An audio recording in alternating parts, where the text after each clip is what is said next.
Foi numa terça-feira nublada que recebi o convite. A caixinha era branca, laço dourado, papel grosso e delicado, com o nome dos noivos em alto relevo e uma folha de papel vegetal por cima, quase como se a mensagem precisasse ser suavizada para não doer. Com grande alegria convidamos para o casamento de Camila e Rodrigo.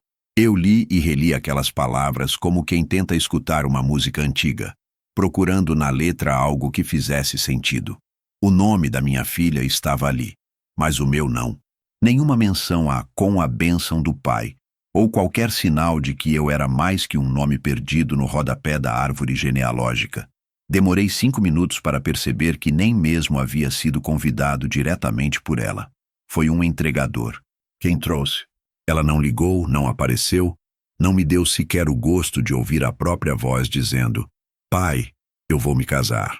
O papel dizia com grande alegria, mas tudo que eu sentia era um peso no peito, como se tivessem me mandado uma intimação, não um convite. Sentei à mesa da cozinha, sozinho, como vinha sendo nos últimos anos. Desde que a mãe dela partiu, a distância entre mim e Camila parecia crescer como um rio que engole pontes aos poucos. A dor dela se transformou em julgamento, como se eu fosse culpado por ter sobrevivido. Ela passou a frequentar a casa cada vez menos, a responder mensagens com mais demora, a olhar para mim com os olhos de quem vê alguém vencido, ultrapassado. Ainda assim, nunca deixei de amá-la. Nunca deixei de reservar dinheiro todo mês num fundo em nome dela. Nunca deixei de acompanhar as fotos que postava, sorrindo ao lado de um homem que eu conhecia apenas de nome. Rodrigo. Rodrigo, o noivo. A primeira e única vez que o vi, ele estendeu a mão como quem entrega um recibo. Frio, educado demais. Cumprimentou-me com a mesma energia de quem pede a nota fiscal. Foi no aniversário de 30 anos dela, num restaurante chique, onde os preços não vinham no cardápio das mulheres. Eu paguei a conta inteira, mesmo tendo ficado de canto, mesmo vendo os brindes passarem sem meu nome ser citado. Quando o garçom veio com a maquininha, Rodrigo fingiu procurar a carteira, apenas por protocolo. Eu sorri, paguei e fui embora sem me despedir. Desde então, não o vi mais, mas Camila parecia encantada, e aquilo bastava para que eu não atrapalhasse. Mesmo com o orgulho ferido, o convite ali na minha mão ainda me despertava uma pontinha de esperança. Talvez aquele fosse o momento de reconciliação. Talvez ela estivesse tentando me reincluir, mesmo que de forma tímida. Talvez a ausência do meu nome fosse apenas um erro de protocolo, e não um gesto intencional. Talvez, como quase tudo na vida, eu estivesse exagerando na dor. Quando a gente envelhece, passa a se apegar aos talvez com mais força do que deveria. Guardei a caixinha no armário como se fosse relíquia, e nos dias que se seguiram, comecei a me preparar.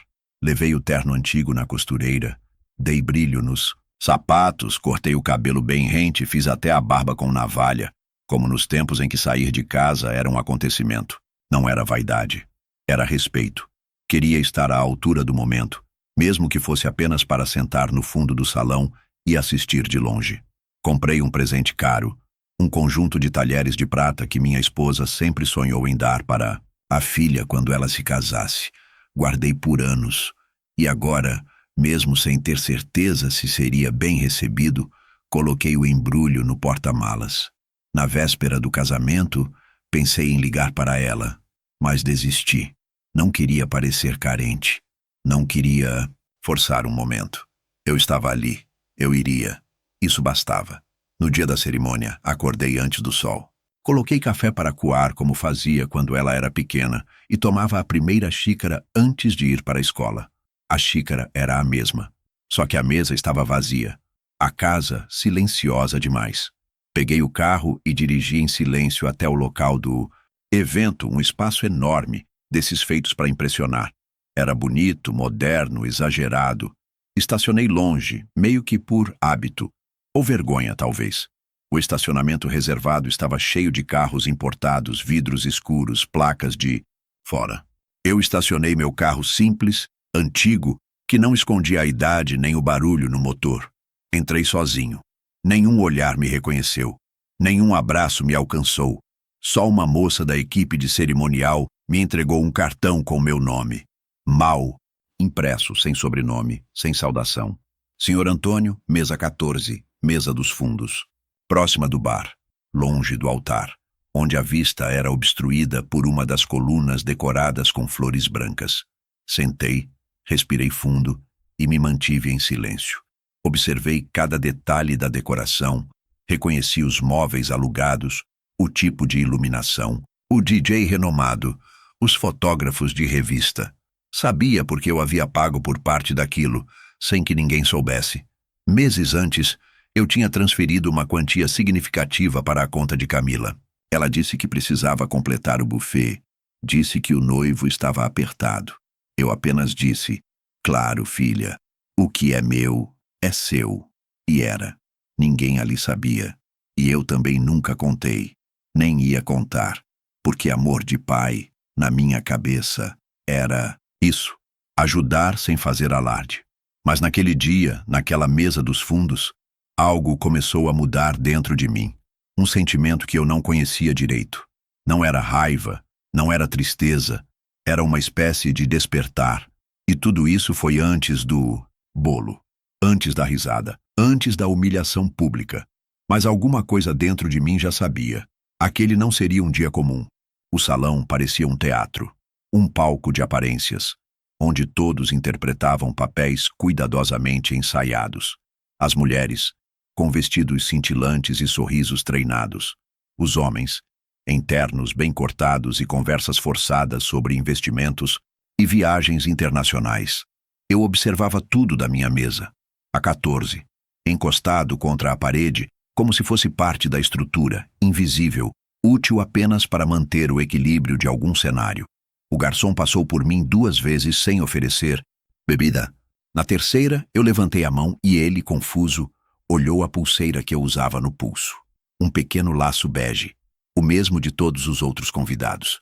Ainda assim, ele hesitou, como se duvidasse que aquele homem de terno gasto e sapato polido com escova antiga tivesse direito a uma taça de espumante. Ele serviu sem olhar nos meus olhos e saiu depressa, como quem cumpre um protocolo desconfortável.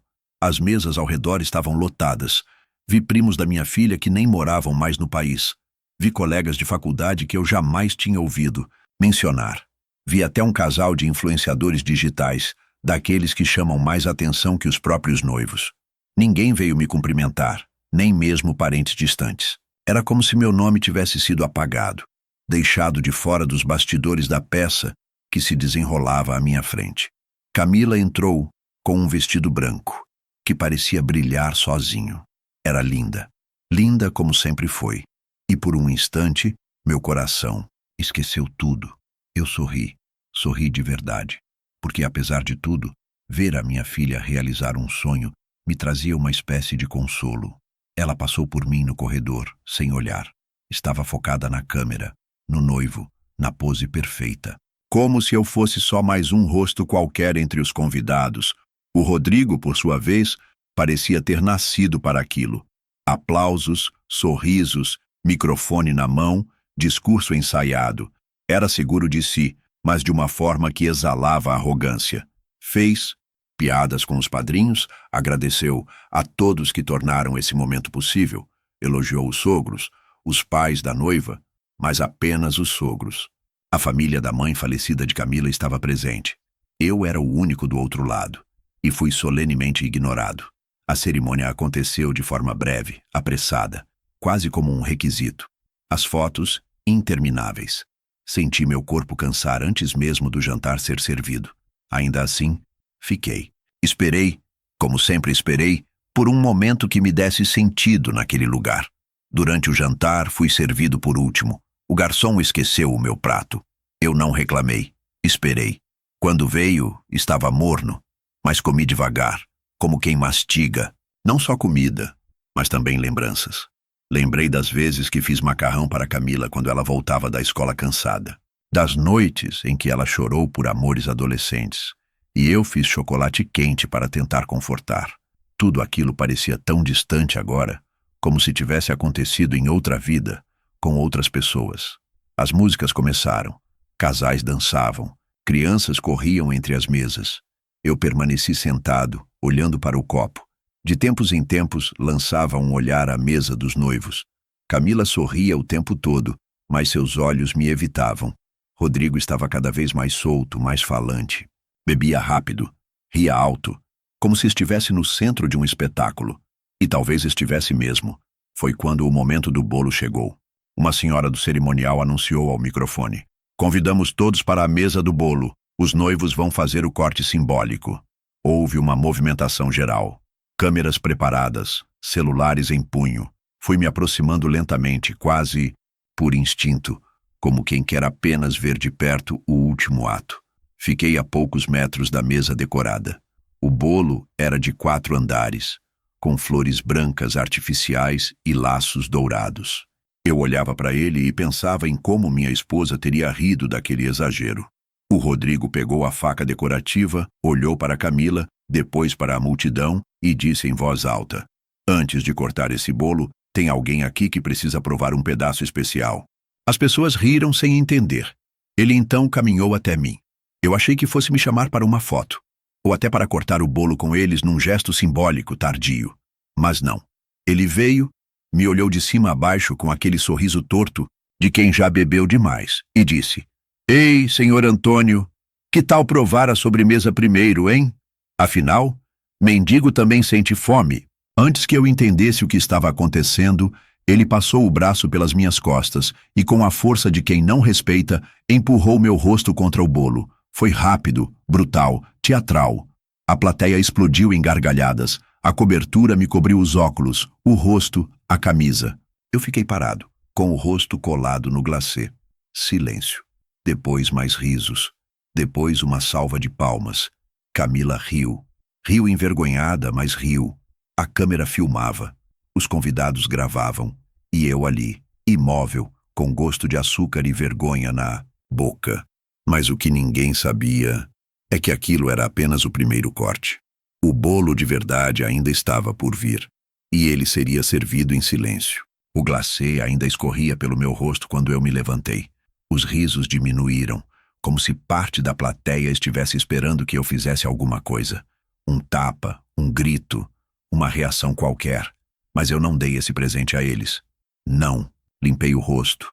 Não falei palavra alguma. Apenas fiquei de pé. Deixei os pedaços do bolo escorrerem da lapela do meu terno para o chão polido e encarei o homem que acabara de me humilhar. Rodrigo ainda sorria, mas agora havia algo no sorriso dele que já não era natural. Uma rigidez nas bochechas, um leve tremor nos olhos. Ele não esperava que eu ficasse de pé com tamanha firmeza. Talvez achasse que eu desabaria, que sairia correndo, que me esconderia debaixo da vergonha que ele me jogou como cobertura de chantilly. Mas eu não nasci ontem. Já vi muito homem covarde esconder sua insegurança atrás de risos altos. E ali, naquele salão lotado, eu entendi tudo com clareza cirúrgica. Rodrigo precisava que eu parecesse pequeno para que ele parecesse maior. Camila se aproximou devagar, com os olhos arregalados. Ela murmurou algo como: "Foi só uma brincadeira, pai." Mas a frase morreu no meio, porque não era brincadeira. Era uma exibição pública de poder, ou melhor, da ilusão dele. E ela sabia. Os convidados murmuravam, alguns ainda riam, outros olhavam constrangidos. Vi uma mulher cochichar com o marido enquanto apontava para mim com o canto dos olhos. "É o pai dela?" ela perguntou. Ele respondeu com um gesto vago, como se dissesse: "Deve ser, olha a roupa." Eu me abaixei, peguei meu lenço do bolso, cuidadosamente dobrado, e comecei a limpar o rosto. Sem pressa, sem drama, com a dignidade que só o silêncio carrega. Era um lenço branco, bordado com as iniciais da minha esposa. Um presente antigo, mas resistente. O mesmo que usei para enxugar as lágrimas da Camila quando ela caiu da bicicleta aos 7 anos. O mesmo que levei ao enterro da minha mulher. E agora, ali, ele servia de escudo contra o espetáculo grotesco armado diante de mim. A música cessou por alguns instantes. Um DJ, talvez mais sensato do que os noivos, decidiu pausar o som para ver se o constrangimento evaporava. Mas ele só crescia, porque agora os olhares não estavam mais no bolo, nem nas fotos, nem no vestido de Camila. Estavam em mim, na minha postura, no meu silêncio e, principalmente, na dúvida que começou a se espalhar como brisa desconfortável por entre as mesas luxuosas. Quem, afinal, era esse homem? Rodrigo, tentando recuperar o controle da situação, riu mais alto e gritou: "Vamos lá, pessoal, foi só uma piada. Ele sabe brincar, não é mesmo, senhor Antônio?" Mas a voz dele já soava diferente, um pouco mais aguda, um pouco mais desesperada. Eu não respondi. Dei meia volta e caminhei calmamente até o banheiro do salão. Lavei o rosto com água fria, enxuguei com o lenço, ajeitei o cabelo no espelho e respirei fundo. Me olhei por alguns segundos. O rosto envelhecido, as linhas fundas sob os olhos, as cicatrizes que a vida me deu com os anos. Eu estava cansado, mas inteiro. E aquilo era mais do que Rodrigo jamais estaria. Quando voltei para o salão, o ambiente havia mudado. A euforia havia dado lugar a um constrangimento denso. As risadas tinham morrido no canto da boca de muitos. A Camila estava sentada, conversando com a mãe do noivo, com expressão preocupada. Rodrigo, por sua vez, tentava animar o grupo de amigos, mas gesticulava demais, falava alto demais, como quem tenta empurrar o próprio nervosismo para longe. Me aproximei da minha mesa e sentei. Pedi uma taça de vinho ao garçom, o mesmo que antes hesitou em me servir. Dessa vez, ele veio rápido, abaixou os olhos, colocou a taça na mesa com as duas mãos e disse em voz baixa: "Desculpe por antes, senhor." Eu apenas assenti. Bebi devagar. O vinho era bom, mas o gosto da humilhação ainda estava na boca. Foi então que ouvi a frase que mudaria tudo. Um dos tios de Rodrigo, sentado na mesa ao lado, olhou para mim, depois se virou para outro convidado e disse: "Mas, espera, esse homem aí não é o tal do investidor? Aquele que bancou o projeto da casa deles?" O outro convidado franziu o senho. "Como assim?" "Ele?" O tio respondeu. "Ouvi dizer que foi ele quem deu a entrada no apartamento. Rodrigo nunca teria conseguido sozinho. Vive dizendo que é herdeiro, mas nunca falou de onde veio o dinheiro." Essas palavras não foram ditas em voz alta, mas também não foram cochichadas. Foram lançadas no ar, como semente num campo fértil. E como toda semente bem plantada, começaram a germinar rápido. Vi os olhares se voltarem novamente para mim, mas dessa vez com outra intensidade. Agora não era o coitado da festa. Não era o velho pobre que tomou um bolo na cara. Era alguém que talvez carregasse uma verdade que ninguém ali conhecia. Rodrigo percebeu. Camila também. Ela se levantou da mesa e caminhou na minha direção, com um sorriso nervoso e os olhos cheios de dúvidas. Sentou ao meu lado, puxou a cadeira lentamente, como se estivesse tentando entrar num campo minado com passos cuidadosos. "Pai," ela disse, "tá tudo bem, né? Foi só uma brincadeira boba. O Rodrigo, ele exagerou, claro, mas... Você sabe quem pagou por isso tudo, Camila?" Interrompi sem mudar o tom de voz. Ela arregalou os olhos.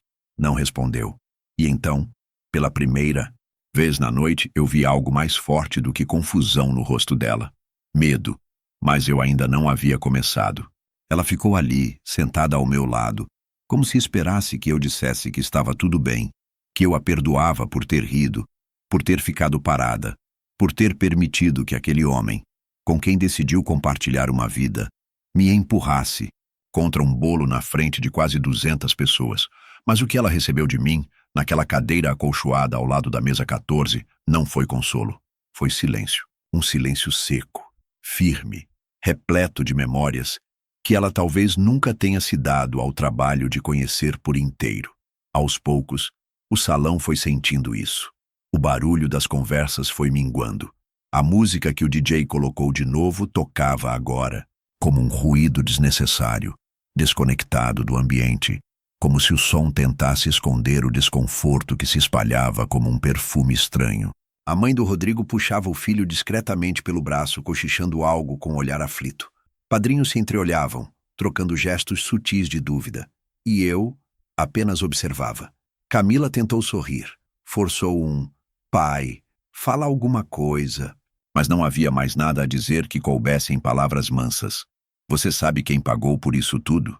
Repeti, baixando os olhos para a toalha da mesa, ainda manchada por um respingo do vinho que o garçom havia servido minutos antes. Ela não respondeu. e o silêncio dela gritou mais alto do que qualquer justificativa. Foi nesse momento que levantei, sem pressa, sem solenidade. Ajustei o paletó e caminhei até o centro do salão, entre as mesas. As pessoas se calavam à medida que eu passava. Alguns fingiam olhar para o lado, outros abaixavam os olhos, mas todos estavam atentos. Sentiam que algo fora do script havia começado, algo que nenhum cerimonialista conseguiria conter. Parei ao lado da mesa principal, onde estavam dispostos os brindes e as taças de cristal. Peguei uma delas com a mão firme, subi 2 pequenos degraus do palco onde os noivos haviam feito o juramento há menos de 1 hora, e pedi o microfone. Ninguém me negou. A primeira coisa que fiz foi olhar para Camila. Ela estava de pé agora, com as mãos entrelaçadas diante do corpo, e um rosto pálido de ansiedade. Rodrigo estava a meio, passo atrás dela, o queixo levantado, como quem ainda tentava manter a pose, mas os olhos diziam outra coisa. Diziam urgência, pânico, a antecipação de um baque. Boa noite. Comecei com voz limpa. Me desculpem interromper os festejos, mas acho que é justo que todos aqui saibam de uma coisa. Eu não sou homem de cena. Nunca fui. Sempre preferi ajudar no silêncio sem esperar palmas ou reconhecimentos. Mas hoje, algo me obrigou a mudar. Houve um leve burburinho.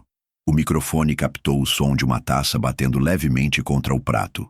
Talvez muitos aqui não me conheçam. Sou Antônio, pai da Camila. Também sou viúvo há 11 anos, servidor público aposentado e coproprietário do apartamento onde esse jovem casal vai morar. Fiz uma pausa breve. Fui também quem pagou, pela maior parte desta cerimônia, da decoração ao buffet, do DJ ao vestido. Tudo isso sem dizer uma palavra, porque eu achava que amor de pai era calar e doar. Até hoje, o silêncio se tornou completo. Nem o DJ ousou continuar. Rodrigo deu um passo à frente, como quem pensava em interromper, mas eu ergui um dedo, e ele recuou. Eu entreguei a entrada do apartamento como quem entrega um futuro. Transferei 150 mil reais da minha conta pessoal, no mês em que precisei suspender meu próprio plano de saúde por contenção de despesas. E não contei a ninguém, nem a Camila, porque queria que ela se sentisse segura, protegida. E agora, hoje, fui chamado de mendigo, humilhado com a cara enfiada num bolo que eu mesmo ajudei a comprar. Ninguém se mexia, ninguém bebia. As câmeras, que antes filmavam sorrisos, agora tremiam nas mãos dos convidados. Eu não estou aqui pedindo desculpas nem buscando desculpas. Estou apenas avisando.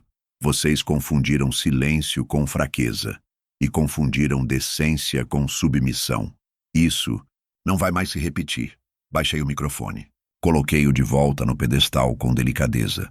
Levantei a taça, ainda cheia de espumante, e disse em tom sereno: ao amor que nos une e à verdade que nos liberta. Bebi num gole só. O sabor já não importava. Desci do palco e caminhei, entre os convidados, de volta à mesa 14. Nenhuma mão se estendeu para me cumprimentar. Nenhum riso escapou. Só olhares. Alguns de respeito tardio, outros de vergonha.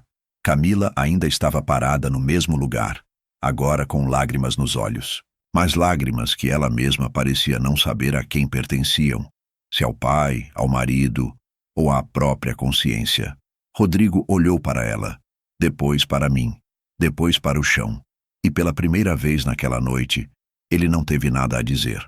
Mas o que ele ainda não sabia, e o que eu estava prestes a revelar, era que o que eu contei ali, diante de todos, era apenas a superfície, porque parte da festa estava no meu nome. Parte da casa estava no meu nome, e parte do futuro deles também. A noite só estava começando. Eu voltei para a minha cadeira lentamente, sem pressa, sem abaixar os olhos, e mesmo sem querer, notei como o salão já não era mais o mesmo, não porque eu tivesse gritado, não porque eu tivesse feito escândalo, mas porque o que antes era um jogo de aparências, taças erguidas, poses para fotos, piadas de salão, agora se desfez como uma toalha puxada debaixo da louça cara. Restava apenas o desconforto e a lembrança nítida de que eu tinha sido humilhado por alguém que dependia de mim sem saber. A minha taça vazia ainda estava na minha mão. Girei-a entre os dedos como se fosse um objeto comum. Era cristal, dessas alugadas por lote, cada uma com código na base para controle da empresa. Mas naquele momento, naquela minha mão, ela parecia mais valiosa que qualquer presente empilhado na mesa dos noivos, porque ela carregava uma verdade que ninguém podia desfazer. A verdade de quem realmente construiu aquela festa. Rodrigo ainda tentava sustentar o próprio ego, como um castelo de cartas prestes a ruir. Conversava rápido com um grupo de padrinhos, gesticulando mais do que o necessário, provavelmente tentando reescrever os fatos na memória deles, antes que os boatos se espalhassem demais. Mas era tarde. O salão já havia escutado, já tinha visto, e pior do que ver, era sentir o desconforto no ar. Aquilo ninguém desfazia com palavras. Camila estava em silêncio, seus ombros curvados, mãos trêmulas. Sabia que algo havia quebrado, e não era o bolo. Era a imagem perfeita que ela queria manter. A ideia de um casamento onde tudo parecia perfeito, até o pai poder ser ignorado como um enfeite fora do tom. Ela não sabia, ou talvez nunca quis admitir, o quanto dependia da minha presença. Não só do meu dinheiro, mas do que ele representava. Estabilidade. Raiz. Certeza. Eu coloquei a taça sobre a mesa, respirei fundo, e então fiz algo que ninguém esperava. Me levantei de novo. Sim, de novo. O garçom que passava ao lado quase tropeçou de susto. Mas eu o tranquilizei com um aceno e caminhei até a mesa de brindes. Peguei uma nova taça. Olhei para o alto, onde as luzes decorativas piscavam em tons de dourado. E dessa vez, sem microfone, sem palco, apenas com a voz firme e serena, eu disse: se ninguém mais for fazer, eu faço. Um brinde. As cabeças se viraram. Primeiro as mais próximas, depois as do meio. E em segundos, o salão inteiro estava atento. O DJ tirou a mão da mesa de som. Os garçons pararam onde estavam. Um silêncio pesado e circular tomou conta do ambiente. Um brinde, repeti, erguendo a taça, aos que dão antes de receber, aos que sustentam em silêncio, aos que criam filhos para o mundo, e mesmo assim não deixam de amar quando o mundo os devolve com ingratidão. Meu olhar encontrou o de Rodrigo. Ele tentou sustentar o próprio, mas desviou. Um brinde a quem constrói uma casa com amor, mesmo sendo expulso dela por arrogância. A quem planta sem esperar colheita, mas que, quando colhe, sabe exatamente o que fazer com o fruto. Vi uma senhora na mesa 6 baixar os olhos, um homem na mesa 3 engolir seco. E então olhei para Camila. E um brinde, completei. A minha filha, que hoje se casa com um homem que a fez rir enquanto seu pai era humilhado, que hoje começa uma nova vida, sem saber que parte dessa vida já pertence a outro nome. Camila levou a mão à boca. Rodrigo ficou imóvel. Bebi a taça inteira, lenta e deliberadamente. E então, antes de me afastar, tirei do bolso do paletó um envelope branco, discreto, sem logotipo. Caminhei até o mestre de cerimônias, o mesmo que anunciara o corte do bolo, e entreguei em mãos. O senhor pode ler isso em voz alta, por favor? E pedi. Ele olhou, hesitou, mas abriu. Declaro para fins de registro e transparência. Começou com a voz embargada, que parte da estrutura, buffet e organização deste evento foi custeada por Antônio Quinento Correia, genitor da noiva, no total de 138.720, transferidos diretamente para a conta da assessoria de eventos contratada. A voz dele falhou, mas eu não pedi que continuasse. O recado já estava dado, o salão inteiro, antes vibrante. Agora era uma sala de espera, onde todos pareciam aguardar a próxima reação. Mas não haveria mais espetáculo. Eu me retirei com a mesma tranquilidade com que havia entrado. Sentei, novamente à minha mesa. Pedi um café ao garçom, o mesmo que antes havia me ignorado. Ele trouxe rápido, de cabeça baixa. Posso ajudar com mais alguma coisa, senhor? Perguntou em tom sincero. Pode sim, respondi. Apenas fique. Por perto, essa noite ainda não acabou. Porque o que eles ainda não sabiam é que tudo o que estavam vivendo era só a superfície. A conta verdadeira ainda não havia chegado. E quando chegasse, não viria em forma de bolo. Viria em contratos, em registros, em cláusulas, em nomes, que estavam gravados em cartórios. Nomes que ninguém ali teve a decência de reconhecer, até agora. E naquele momento, entre um gole de café e outro, o salão inteiro aprendeu. Existem silêncios que dizem mais que qualquer discurso. E brindes, que não celebram, mas enterram. O silêncio que reinou após o brinde não durou mais que alguns segundos. Mas foi tempo suficiente para que ele se tornasse eterno na memória de quem estava ali. O tipo de silêncio que não se ouve, mas se sente. Na pele, nos olhos que evitam contato, nas mãos que se inquietam sobre a mesa. E então começaram os sussurros. Primeiro tímidos, esparsos, quase respeitosos, mas rapidamente se tornaram correntes, descontrolados, como folhas arrastadas pelo vento. Você ouviu? Ele pagou tudo? Coisa de louco. Chamaram ele de mendigo? E a Camila deixou. Os sussurros iam passando de mesa em mesa como uma fagulha atravessando palha seca. O salão, antes vibrante de alegria plástica, agora era uma teia de murmúrios e julgamentos. Ninguém falava alto, mas todos falavam. E cada novo comentário jogava mais uma camada de vergonha sobre os ombros dos noivos. Rodrigo, que até então era o pavão da noite e agora andava de um lado para o outro feito um animal encurralado. A mãe dele o segurava pelo braço, dizendo algo ao pé do ouvido. Ele gesticulava, batia a mão na própria testa e olhava ao redor como se buscasse um ponto de fuga, uma porta, uma desculpa, uma farsa para se agarrar. Mas não havia, porque a verdade, quando aparece sem maquiagem, não precisa de volume para ser ouvida. Camila permaneceu sentada, olhos vidrados em algum ponto indefinido do salão. O vestido branco, que antes reluzia, parecia agora pesado, como se o tecido tivesse absorvido o julgamento da sala inteira. E talvez tenha mesmo. Era um vestido bonito, sem dúvida, mas já não a protegia, não a blindava, não a afastava do que todos ali já sabiam. Ela permitiu. E pior, ela riu. Alguns convidados começaram a sair discretamente. Vi uma senhora recolher a clutch da mesa e puxar o marido pelo braço com o tipo de olhar que não precisa de explicação. Vi um padrinho entregar o paletó a uma funcionária do cerimonial e desaparecer pela lateral do salão. O fotógrafo olhava para a câmera como quem não sabia mais onde apontar. E o DJ, coitado, apenas aguardava instruções, com as mãos apoiadas sobre os botões que antes comandavam uma festa e agora apenas guardavam silêncio. Enquanto tudo isso acontecia, eu permanecia na mesma cadeira, firme, sóbrio, em paz. Tomei mais um gole do café que o garçom trouxera. Já estava morno, mas tinha sabor.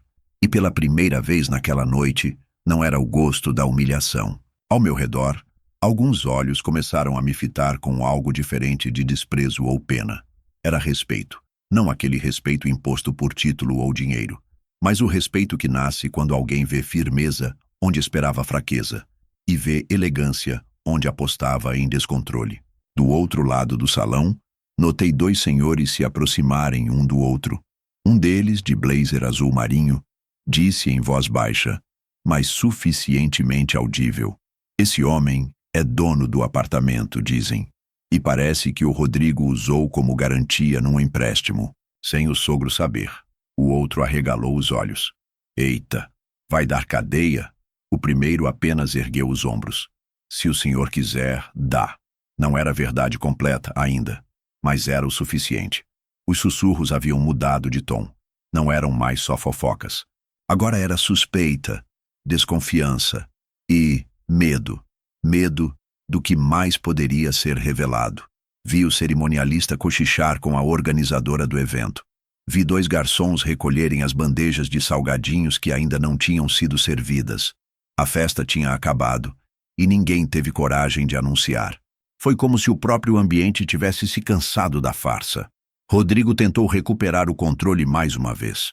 Subiu ao palco com o microfone, pigarreou, disse que casamentos têm momentos inesperados e que queria agradecer a todos pela presença e pelo carinho.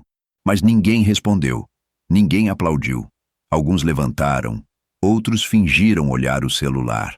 Uma mulher até fingiu atender uma ligação. e o eco da voz dele se perdeu como uma mensagem deixada no viva-voz de uma sala vazia. Eu me levantei, calmamente. Ajustei os punhos da camisa. Olhei em direção a Camila. Ela não me olhou de volta. E foi naquele instante, parado no meio do salão, que eu percebi. O amor que eu carregava por ela ainda existia, mas não era mais o mesmo. Havia perdido a inocência.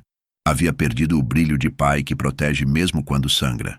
Agora era amor com limites, amor com memória, amor que sabe até onde vai. E no meio desse pensamento, escutei um último sussurro, um que não veio da boca de ninguém, mas da própria consciência. Agora, eles sabem, porque sabiam, e não podiam mais fingir que não sabiam. A verdade tinha se espalhado como vinho derramado em toalha branca, e como vinho, deixaria mancha. E mancha não se apaga com desculpas. E aquilo ainda nem era o começo da resposta que eu tinha preparado. Porque tudo que viria depois não envolveria palavras, envolveria papéis. Quando deixei o salão pela segunda vez naquela noite, não havia bolo no rosto, nem vinho na gravata, nem mão trêmula. Só o passo firme de quem sabe exatamente onde pisa. Fui até o carro, abri o porta-malas e tirei uma pasta preta de couro. Estava ali desde o começo, guardada entre o presente de casamento que nunca chegaria à mesa dos noivos e um par de sapatos reservas que, no fim, nem precisei usar. A pasta era antiga, herdada do meu pai. Dentro, alguns documentos encadernados, com cópias autenticadas. Nada mais, nada menos. Voltei para o salão com ela debaixo do braço. Já não havia música. O DJ havia se retirado. Os garçons limpavam discretamente. Muitos convidados já estavam de pé, outros indo embora. O casamento, que deveria durar até de madrugada, se esvaziava antes mesmo do jantar principal. Mas ainda havia gente ali, gente suficiente para ouvir o que viria a seguir. Caminhei até a mesa da organização e pedi para falar com o mestre de cerimônias. Ele veio hesitante, talvez ainda se recuperando da vergonha de ter lido meu primeiro bilhete em voz alta. Entreguei-lhe outro envelope. Pode ler em voz alta. Agora. Ele olhou o papel, depois olhou para mim. O rosto dele mudou. Ficou mais pálido, mais tenso.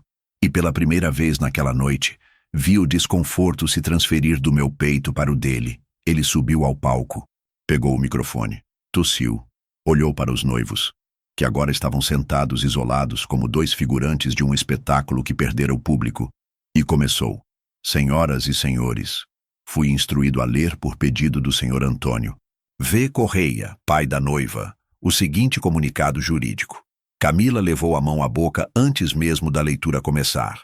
Declaro, sob fé pública, que o imóvel situado na Rua General Sampaio, no 93, apartamento 702, consta como propriedade conjunta entre Antônio Quinto Correia, 51%, e Camila Andrade Correia, 49%, conforme matrícula no cartório de registros de imóveis, da terceira zona de São Paulo, lavrada em 03 de março do ano vigente. Rodrigo saltou da cadeira. Como é que é? Disse alto, mas ninguém respondeu. O mestre de cerimônias engoliu em seco e continuou. Declaro ainda que o senhor Rodrigo Vasconcelos não consta como proprietário, financiador ou herdeiro legal de qualquer parte do referido imóvel, sendo que o mesmo foi citado em empréstimo junto ao Banco Monteverdion Associados no valor de R$ 280 mil, com garantia indevida, sem conhecimento prévio do coproprietário legal, no caso, o senhor Antônio Finto Correia. O salão congelou. A frase final caiu como um raio num campo seco. Solicita-se a imediata anulação do vínculo de autorização para tal empréstimo, com providências judiciais já em curso, e bloqueio da movimentação patrimonial da unidade até segunda ordem. Foi então que percebi. A máscara de Rodrigo finalmente cedeu. Os olhos dele, arregalados, buscaram Camila como se implorassem por uma explicação que ele mesmo não tinha. Ela, por sua vez, parecia ter sido arrancada do corpo. O vestido murchou no corpo. O buquê caiu no chão. O rosto dela não era mais o da noiva deslumbrante de horas atrás. Era o rosto da filha que percebia tarde demais que havia escolhido proteger o homem errado. Rodrigo veio até mim aos tropeços, como um bêbado atravessando um campo minado. Você não pode fazer isso. Isso é vingança. Eu não respondi. Apenas olhei para ele como se estivesse olhando um adolescente que não entendeu a gravidade de suas próprias ações. Você está destruindo a vida da sua filha. Ele gritou mais para o salão do que para mim, na tentativa patética de arrancar aplausos de volta. Então falei: Não, Rodrigo. Eu só estou recuperando o que é meu. Ele tentou dizer mais alguma coisa, mas as palavras já não encontravam lugar. A autoridade que ele achava ter desfez-se no chão polido do salão. Os convidados, agora mais numerosos que ele imaginava, olhavam para mim com uma mistura de espanto e reverência. Um deles, não lembro o nome, mas lembrava do rosto, de algum Natal antigo. Veio até mim e apertou minha mão. Respeito, Sr. Antônio. De verdade. Camila, em silêncio, me olhou. Os olhos dela já não suplicavam por defesa. Suplicavam por perdão. Mas naquele momento, eu não tinha o que dar. Não ainda. Talvez nunca. Porque há perdões que exigem tempo e outros que exigem silêncio eterno. Eu saí do salão sem fazer alarde. Não houve nova taça, novo brinde, nem mesmo um olhar para trás. Caminhei até o carro e coloquei a pasta de volta no banco do passageiro. Sentei, liguei o motor e segui pela avenida vazia, com a mesma calma com que um homem mais velho se despede de uma história que já sabe como vai terminar. Mas no retrovisor da memória, ainda ecoava a frase dele: Isso é vingança. Não, ainda não era, mas estava chegando perto. Dizem que quando a terra foge dos pés de um homem, ele tenta se agarrar ao ar. E foi isso que eu vi nos olhos de Rodrigo. Uma tentativa desesperada de segurar algo que não existia mais. Ele ainda estava lá, no salão, quando fui embora. Mas o chão já não o pertencia. Aquele homem que ria alto, que empurrou meu rosto no bolo e me chamou de mendigo na frente de todos, agora era só um corpo sem direção, cercado por olhares que não mais o aplaudiam, apenas o mediam, o pesavam, o julgavam. Na manhã seguinte, acordei cedo. Dormi como há anos não dormia, sem acordar no meio da noite, sem sonhos tortos, sem remorso. Preparei café no coador de pano, como fazia nos tempos em que Camila ainda acordava atrasada para a escola, e eu fazia 2 pães com manteiga na frigideira, um para ela e outro para mim.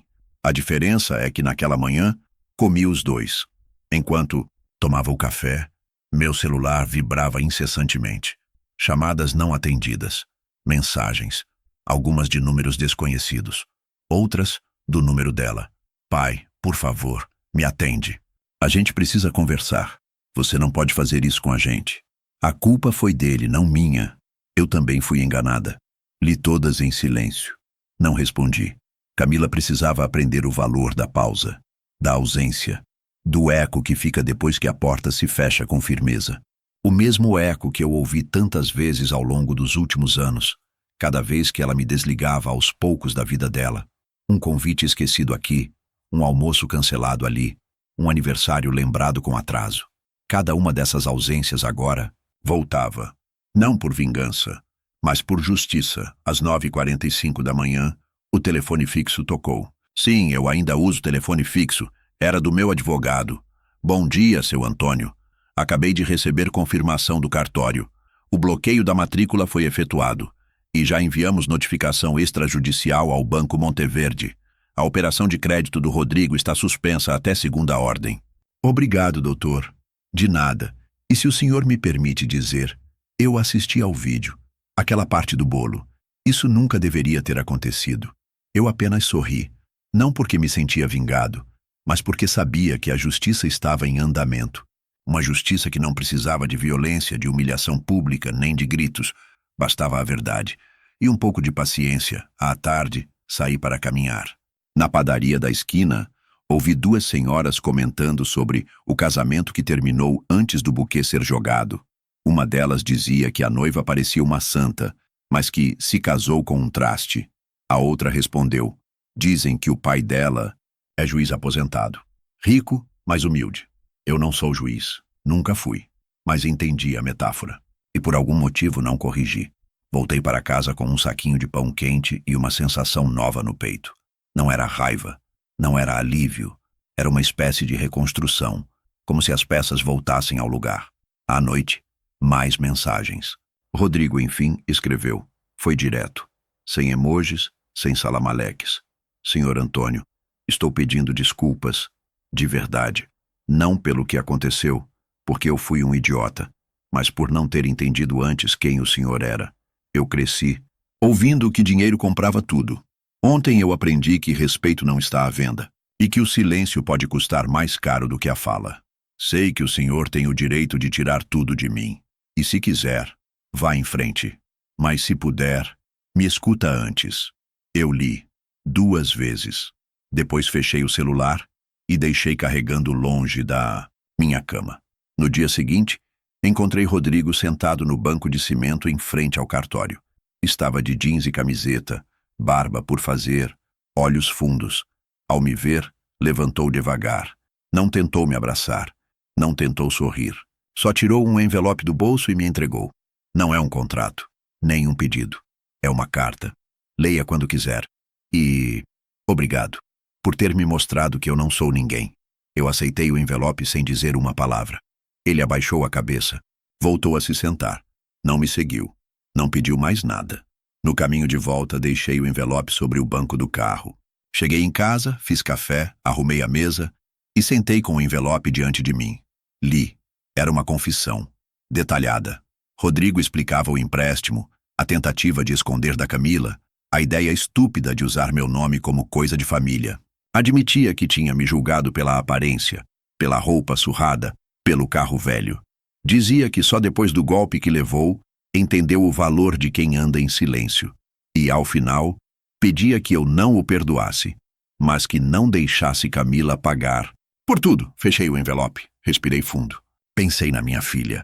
O chão de Rodrigo havia sumido, mas Camila ainda estava tentando se equilibrar entre o que acreditava saber e o que, de fato, havia acontecido. E era hora de olhar para ela com outros olhos. Não os de pai ferido, mas os de homem que ama demais para deixá-la afundar com um homem sem raiz. Mas não antes de mostrar que perdão só é possível quando se reconhece a lama onde se pisou. Por muito tempo, eu achei que vingança era grito, era explosão, era confronto direto, olho no olho, dedo em riste. Mas com a idade e com as cicatrizes que ela traz, a gente aprende que a forma mais eficiente de devolver o que nos é tirado à força é com ausência, é com silêncio. Porque o silêncio tem uma maneira estranha de ecoar no peito dos culpados. Ele não acusa, ele não denuncia, ele deixa a consciência trabalhar. E nada corrói mais rápido do que a consciência deixada sozinha com seus próprios erros. Depois da carta de Rodrigo, depois da humilhação que ele mesmo colheu, não fiz mais nada. Nenhum telefonema, nenhum recado, nenhuma resposta às mensagens desesperadas de Camila, que se acumulavam como folhas mortas na tela do celular. Pai, precisamos conversar. Você pode nos receber? Se não quiser perdoar, tudo bem, mas me escuta. Eu errei. Só quero entender. A culpa foi dele, pai. Só dele. Eu lia tudo, mas não respondia. E cada vez que deixava um silêncio no lugar de uma resposta, algo dentro de mim se firmava mais. Não era crueldade. Era medida. Era o tempo trabalhando no lugar da palavra. Fiquei sabendo por meio de um primo distante que o cartório já havia finalizado o bloqueio da matrícula do imóvel. Rodrigo não conseguiria vender, alugar, nem mexer em nada sem minha assinatura. Também soube, por outro conhecido, que o banco havia cancelado o contrato do empréstimo por fraude documental. E que agora, Rodrigo estaria sendo investigado por uso indevido de bem em nome de terceiro. A dor dele agora tinha CNPJ, e CEP soube ainda que o buffet acionou Camila judicialmente por pendências no pagamento.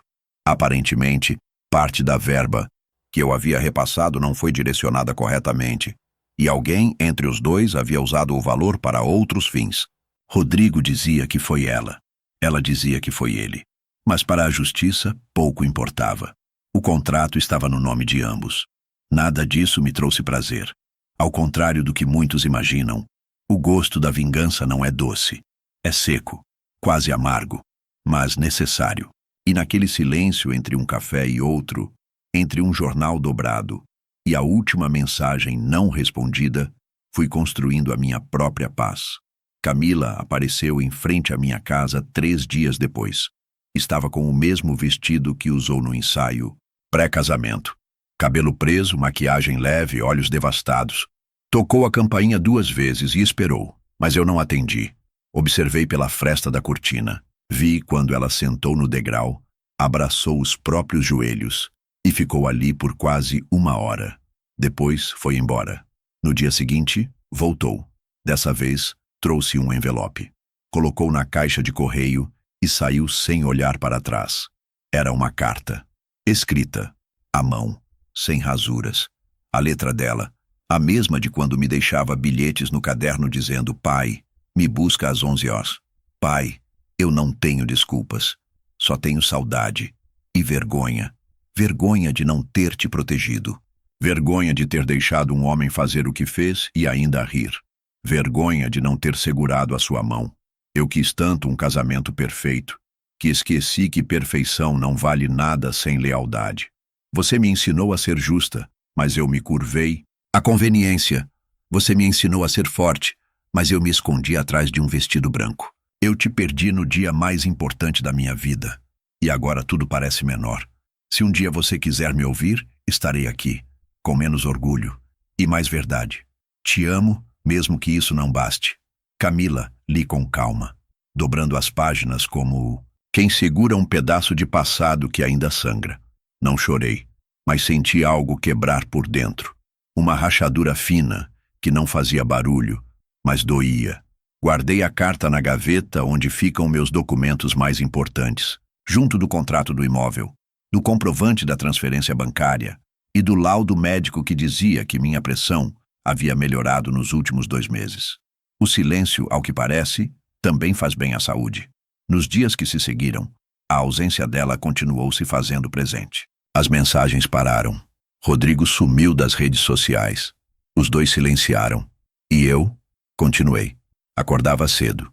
Lia, caminhava, plantava orquídeas, respondia e-mails do banco, mantinha minha rotina como quem mantém um jardim, com regularidade e sem pressa, porque agora eu sabia. Eles estavam sentindo, não o peso da minha vingança, mas o peso da própria consciência. E esse ninguém divide. Alguns amigos me perguntavam se eu não queria reatar, se não estava na hora de conversar, de sentar com ela, de tentar resolver. Eu sorria e mudava de assunto, porque não era uma questão de resolver, era uma questão de entender. E eu precisava que ela entendesse, sozinha, que amor sem respeito é só dívida emocional. E eu já havia quitado todas as minhas. O silêncio, portanto, não era ausência. Era justiça. Era pausa. Era um espelho virado na direção certa, para que cada um se visse como é. E quando ela, enfim, bater a porta pela última vez, só aí eu decidirei se abro. Mas até lá, ela que aprenda o som de uma casa em silêncio. O tempo tem um jeito curioso de fechar as portas que a emoção insiste em manter entreabertas.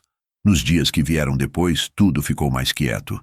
Nenhum carro parou mais em frente à minha casa. Nenhuma carta foi deixada na caixa de correio. Nenhuma nova mensagem chegou no celular. Parecia que o mundo tinha decidido finalmente respeitar o meu silêncio. E talvez pela primeira vez em anos, isso me pareceu justo. Era um domingo de manhã quando me sentei à mesa da varanda. A cidade ainda dormia. O céu tinha aquela cor de café com leite que antecede o sol e o vento trazia cheiro de pão assando.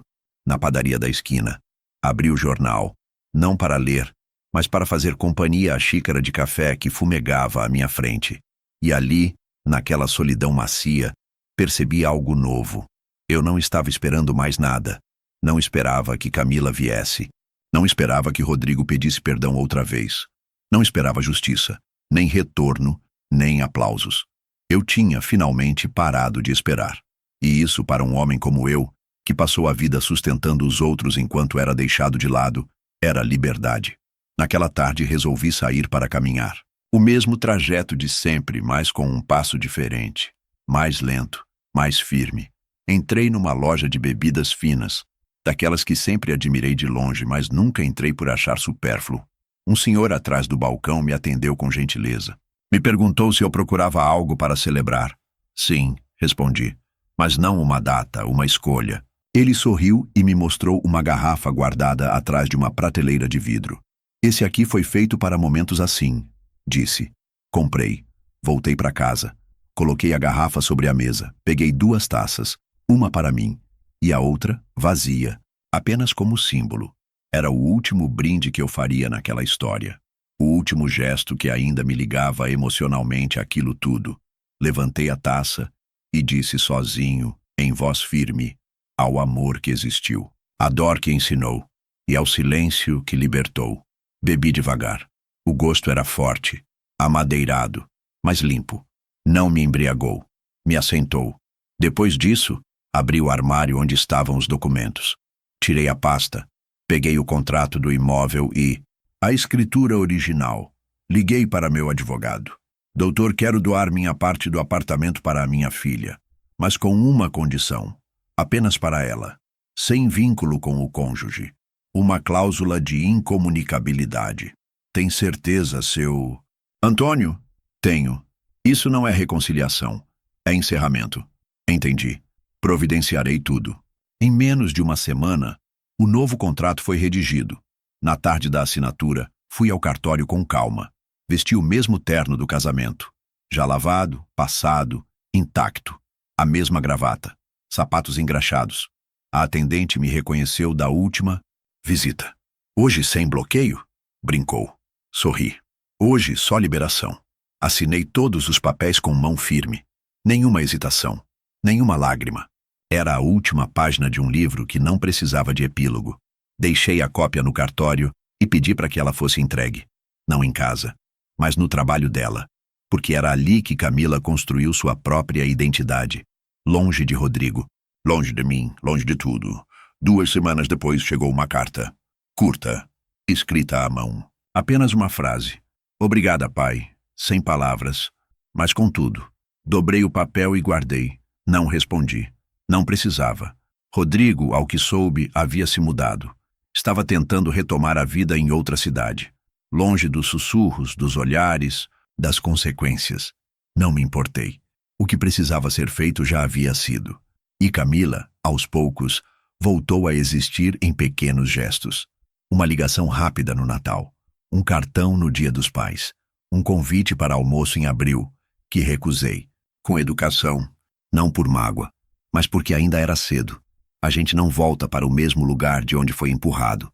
A gente constrói outro, com base mais sólida e com espaço suficiente para caber o que sobrou. Na última prateleira do armário da sala, guardei a taça de cristal que usei naquele brinde solitário. Um objeto simples, mas carregado de símbolo. E toda vez que meus olhos passam por ela, lembro que dignidade não grita. Ela espera, ela assina, ela silencia. Hoje tenho paz. Paz de quem deu tudo que podia. E que quando foi jogado no chão, não revidou com os punhos. Revidou com a verdade. E se um dia Camila quiser vir até aqui, sentar na varanda, dividir uma xícara de café e não falar sobre o passado, saberei que valeu a pena. Mas enquanto isso não acontece, sigo em silêncio, porque às vezes a vingança mais elegante é a ausência de ruído.